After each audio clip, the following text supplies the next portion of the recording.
Finfinnee dabalatee magaalota Itoophiyaa hedduu keessatti sagaleen humnaan olii iddoo adda addaa irraa dhaga'amu boqonnaa akka isaan dhorkuu jiraattonni irra deddeebiin himataa jiru. Maddeen sagaleen kun heddumminaan irraa dhaga'aman ammoo manneen amantii kiristaanaa fi islaamaa dabalatee hoteelota yookaan manarra gad halkanii beeksisa daldalaa fi sagalee warshaalee keessaa ba'aniif kanneen biroo ta'uu danda'u. Jeequmsi sagalee amma magaalota biyyattii keessa jiru furmaata akkamii barbaada kan jedhu irratti BBC miseensa paarlaamaa Itoophiyaa kan ta'an obbo Tolaa Haayiluu dubbiseera. Akka obbo Tolaan jedhanitti sagaleewwan kunneen hanga ta'uu malu ol ta'uun hawaasa naannoo fi tajaajila hawaasni argatu irratti dhiibbaa guddaa geessisaa jira. Haalli kun jiraattota irratti yookaan turistoota irratti, barattootaa fi dhukkubsattoota mana wallaansaa jiran dabalatee waajjira keessatti illee hojjettoonni tasgabbiin hojii isaanii akka hin hojjenne geessisuutti kan ga'e ta'uu eerani. Kanaafis jeequmsa sagalee egeree biyyaatiif yaaddoo ta'aa jiru seeraan daangeffamuun akka barbaachisuu fi wixineen isaa qophaa'aa jiraachuu dubbatani. Haalli sagalee amma magaalota Itoophiyaa keessatti halkanis ta'ee guyyaa dhaga'amanii baay'ee guddaa fi rakkoo fayyaa kan geessisu waan ta'eef furmaata kan barbaadudha jedhani. Hanga yoonaa seerri sagaleen tokko kanaa ol darbuu hin qabu jedhamee tumame hin jiru kan jedhan Tolaan, garuu akkasitti itti fufuun kenniinsa tajaajila biroo fi fayyaa irratti illee rakkoo guddaa akka ta'u himani. Wixineen seeraa qophaa'aa akka jiru quban qaba, garuu hanga yoonaa paarlaamaa irratti dhiyaatee wanti irratti mari'atame yookaan raggaasifame hin jiru. Isa dura hawaasni dhimma kana irratti hubannoo argachuun barbaachisaa ta'a jedhani. Labsi to'annoo faalama naannoo Itoophiyaa lakkoofsa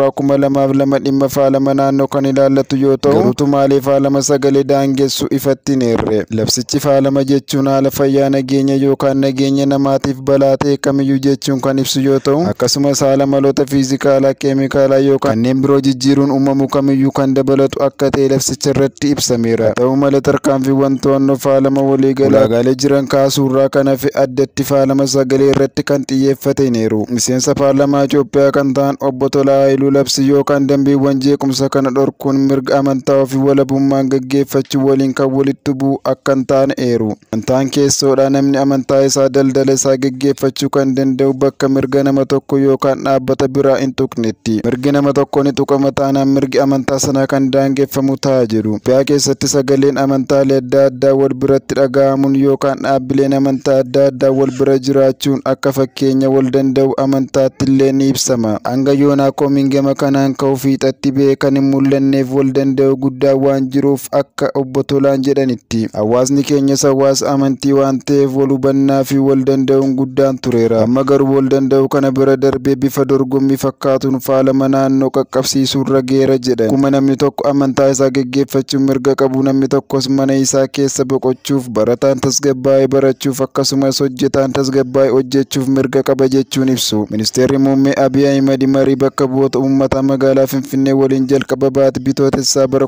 2024 taasisan faalama sagalee dhimma hawaasni irratti mari'achuu qabuu fi furmaata waara barbaadu ta'uu kaasanii ture. Barsiisawwan manneen amantaa islaamaa fi kiristaanaa keessa jiran faayidaaf ta'uu qabu malee dhukkubsataan akka hin rabneef kan dhorkuuf ta'uu qabu jedha. Gama sagalee guddaa gadhiisuun waldaaleen amantii gidduu wal dorgommiin daangaa akka jiru eeran Dooktara biyya musliimaa yookaan biyya kiristaanaa isa dhumaa warra jedhaman keessa shaakalli akkasii kun hin jiru jedhanii ture. Kanaafis hawaasni akka irratti mari'atuu fi seeraan akka daangeffamu barbaachisullee eeruun kan yaadatamudha. Faalama sagalee jechuun sagaleen barbaachifne kan nama jeequ yoo ta'u, rakkoowwan fayyaa akka dhiphina sammuu, dhiibbaa dhiigaa fi dhibeewwan jijjiirama hormooniitiin dhufaniif sababa akka ta'e qorannoon ni mul'isu. Dhaabbanni fayyaa addunyaa immoo biyyoonni dhimma kanaaf xiyyeeffannoon kennine dhimma rakkoowwan fayyaa walxaxoo yeroo gabaabaa fi dheeraa fidan keessaa tokko akka ta'e ibsa. Rakkoowwan akka hirriba nagaa hin qabne, rakkoowwan fayyaa onnee fi hidda dhiigaa wal qabatan, rakkoo dhaga'uu horachuu fi kan kana fakkaatan sababa kanaan mudachuu akka malu akeekkachiisa. Yeroo baay'ee manneen barnootaa fi hospitaalonni bakkeewwan sagalee jeequu danda'an jedhaman dhiyootti waan argamaniif daa'immanii fi namoonni dhukkubsatan faalama sagaleetiif addatti saaxilamoo ta'uu ibsa. Kana malees daa'immanii fi namoonni dhukkubsatan mana jireenyaa keessattis taanaan kutaa hawaasaa kaan caalaa rakkoo kanaaf saaxilamoo akka ta'an qorannoon ni mul'isa. Biyyoonni addunyaa hedduun rakkoo kana hubatanii hubannoo hawaasaa cimsuun seerota baasuun akkasumas tarkaanfiiwwan biroo fudhachuun haala rakkoon kun ittiin hir'achuu danda'u irratti hojjechuun milkaa'aniiru.